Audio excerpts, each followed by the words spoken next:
Hello guys, welcome back to the channel Ajay Sharma लो। आज हम इस वीडियो में बात करने वाले हैं what is the national income और इसके जो कन्वर्जन रहेंगे जीडीपी टू एनएनपी। जीडीपी क्या होता है, जीएनपी क्या होता है, एनएनपी क्या होता है, और सिंपल कन्वर्जन में बताऊंगा आपको बिल्कुल इजी वे में जीडीपी टू एनएनपी कैसे कैलकुलेट किया जाता है। What is the national income? National income होती क्या है? National income is the total monetary value of all final goods and services produced by countries resident over a specific period, typically a year. It serves as a primary indicator of a nation's economic health and prosperity by measuring the total income earned by its people and businesses. National income का मतलब है एक country के residents के द्वारा एक साल के अंदर जितने भी फाइनल गुड्स और जो सर्विसेज हैं वो प्रोड्यूस किए जाते हैं, उनकी जो टोटल मॉनेटरी वैल्यू है। अगर मैं बात करूँ तो इंडिया के लोग और जो बिजनेसेस एक साल में जो भी गुड्स और सर्विसेज बनाते हैं उनकी टोटल वैल्यू को हम नेशनल इनकम कहते हैं। नेशनल इनकम एक प्राइमरी इंडिकेटर है जो बताता है कि हमारे देश की इकोनॉमी कितने स्ट्रॉन्ग है। National income is equal to total monetary value of final goods and services, time period usually in a year and purpose to measure the economic health and prosperity of a nation. GDP, GNP, NNP, so एक एक करके हम जो है discuss करेंगे। GDP, gross domestic product. GDP का मतलब होता है कि एक कंट्री के जो जियोग्राफिकल जो बॉर्डर्स हैं उसके अंदर एक साल में जितने भी गुड्स एंड सर्विसेज प्रोड्यूस होते हैं उनका टोटल वैल्यू।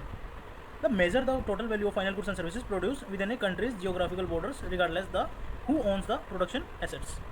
अब इसमें यह मैटर नहीं करता कि प्रोडक्शन एसेट्स किसके पास हैं, चाहे वो एक इंडियन कंपनी हो या एक फॉरेन कंपनी हो। अगर प्रोडक्शन इंडिया के अंदर हो रहा है तो वो जीडीपी में काउंट होगा। फॉर एग्जांपल, अगर टाटा मोटर्स इंडिया में कार बनाता है तो काउंट होगा जीडीपी में। अगर हुंडई कोई कोरियन कंपनी है और इंडिया में जो है गाड़ी बनाती है, ये भी काउंट होगा जीडीपी में। लेकिन अगर टाटा मोटर इंडिया की कंपनी होने के बाद भी लेकिन टाटा मोटर यूएसए में कार बनाता है और वो इंडिया के जीडीपी में वो काउंट नहीं होगा। सो स्टूडेंट्स, जीडीपी एक ऐसा मेजर है जो बताता है कि एक देश के अंदर प्रोडक्शन कितना हो रहा है। तो चलिए बात कर लेते हैं जीएनपी की, gross national product. Measure the total value of goods and services produced by countries resident both domestically and abroad. इसका मतलब यह है कि एक कंट्री के रेजिडेंट्स के द्वारा एक साल में जितने भी गुड्स और सर्विसेज जो है प्रोड्यूस किए गए हों, चाहे वो प्रोडक्शन अपनी कंट्री के अंदर हो या बाहर हो। यानी जीडीपी में हम लोकेशन देखते थे, लेकिन जीएनपी में हम देखते हैं कि कौन प्रोड्यूस कर रहा है, यानी ओनरशिप मैटर करती है। फॉर एग्जांपल, अगर इंडियन कंपनी यूएसए में बिजनेस करके प्रॉफिट कमा रही है, ये इंडिया की जीएनपी में काउंट होगा।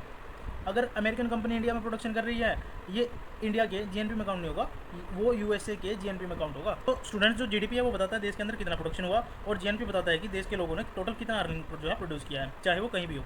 NNP, the purest measure of national income, it is the GNP minus the value of capital that has been used up in the production. NNP को जो है वो purest measure of the nation income भी बोला जाता है। इसका मतलब यह है कि जो जीएनपी में से जो कैपिटल गुड्स प्रोडक्शन के प्रोसेस में यूज़ होते हैं और उनकी वैल्यू घट जाती है, जिसे हम डेप्रिसिएशन बोलते हैं, डेप्रिसिएशन को माइनस करते हैं। अब NNP equal to GNP minus depreciation, ये हमारी एनएनपी जो है निकल के आएगी। मान लो इंडिया का जीएनपी है 500 करोड़ और जो डेप्रिसिएशन जैसे मशीनरी, टूल्स, बिल्डिंग्स की जो वैल्यू है वो कम हो रही है 50 करोड़, तो एनएनपी होगा 500 माइनस 50 इक्वल टू 450 करोड़। अब हम देख लेते हैं जीडीपी टू एनएनपी का कन्वर्जन। सबसे पहले हमारे पास होता है जीडीपी, जो बताता है कि एक साल में उस कंट्री के अंदर टोटल गुड्स एंड सर्विसेज का जो प्रोडक्शन है वो कितना हुआ। और NFIA, net factor income from abroad. अब जीडीपी को कन्वर्ट करने के लिए हम ऐड करते हैं एनएफआईए। एनएफआईए का मतलब होता है जो इनकम हमारे लोगों को फॉरेन से मिलती है वो माइनस जो इनकम फॉरेनर्स हमारी कंट्री से ले जाते हैं। अगर इंडियंस को बाहर से ज़्यादा इनकम मिलती है तो एनएफआईए पॉजिटिव होगा, अगर फॉरेनर्स हमारे देश से ज़्यादा लेकर जाते हैं तो एनएफआईए नेगेटिव होगा। तो GDP plus NFIA equal to GNP, gross national product. अब हमारे पास आता है जीएनपी, जो बताता है कि हमारे नेशनल के लोगों ने टोटल कितना प्रोड्यूस किया है, चाहे वो देश के अंदर हो या बाहर हो। अब इसमें से हम लोग हैं जो डेप्रिसिएशन को माइनस करेंगे। डेप्रिसिएशन बेसिकली वो होता है समय के साथ जो गुड्स की जो वैल्यू है वो डिक्रीज होना। तो जीएनपी माइनस डेप्रिसिएशन ये हमारा निकल के आता है एनएनपी, नेट नेशनल प्रोडक्ट। इसे हम कहते हैं the purest measure of the national income, क्योंकि इसमें जो डेप्रिसिएशन एडजस्ट करके जो रियल नेट ऑफ इनकम बताई जाती है, याद रखो। सो गाइज याद रखो, ये स्टेप बाय स्टेप लेटर है। तो चलिए आप सभी मेरे को इस जो है क्वेश्चन का वो कमेंट में आंसर जरूर बताइएगा, ठीक है। जीएनपी हमें कैसे निकालेंगे, मतलब कैसे आएगा। GDP minus NFIA, GDP plus NFIA, GDP minus NIT, GDP plus NIT. आप सभी को जो है कमेंट में आंसर जरूर बताइएगा। Thanks for watching guys. If you found this video helpful, so don't forget to like, share and subscribe. Okay, bye bye guys, see in the next video.